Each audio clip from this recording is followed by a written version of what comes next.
નમસ્કાર અને જય શ્રી કૃષ્ણ.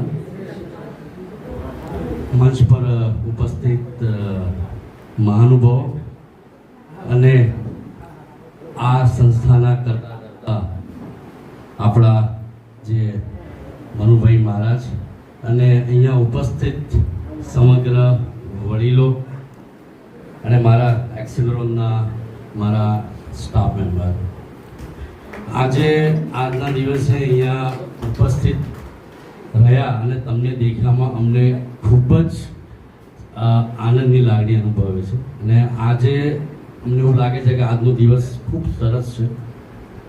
મને જ્યારે મનુ મહારાજને જ્યારે મળીએ છીએ ને ત્યારે એટલો બધો એક ઉમળકો ઊભો થાય છે અને એવું થાય છે કે કંઈક ને કંઈક વસ્તુ કરતા રહીએ. આજે અમે સંસ્થાના ફંડમાંથી જે સામાજિક કાર્ય કરવાનું 2-3 વર્ષથી જે ચાલુ કર્યું છે એને પણ હવે કન્ટિન્યુ રાખીએ.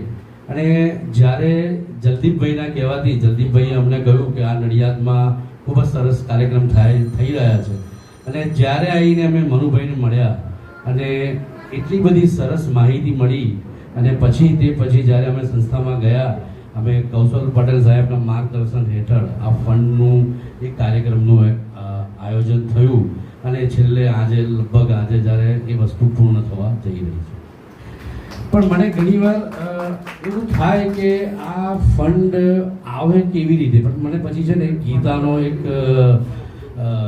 એક મંત્રનો તેનો સાર યાદ આવે છે કે તમે જ્યારે એક હાથે આપશો ને એટલે ત્યારે બીજા હાથે જરૂરથી જ આવશે. આ વસ્તુ ગીતામાં લખેલી છે અને અમે એ જ વસ્તુમાં માનીએ છીએ અને એવું લાગે છે કે આ સંસ્થાના ફંડમાંથી પણ અમે જે કામ કરીશું અને એ વસ્તુ ખૂટે નહીં અને ફરી એ ધન બીજા હાથે આવે અને અમે આવા સારા કાર્યો કરતા રહીએ.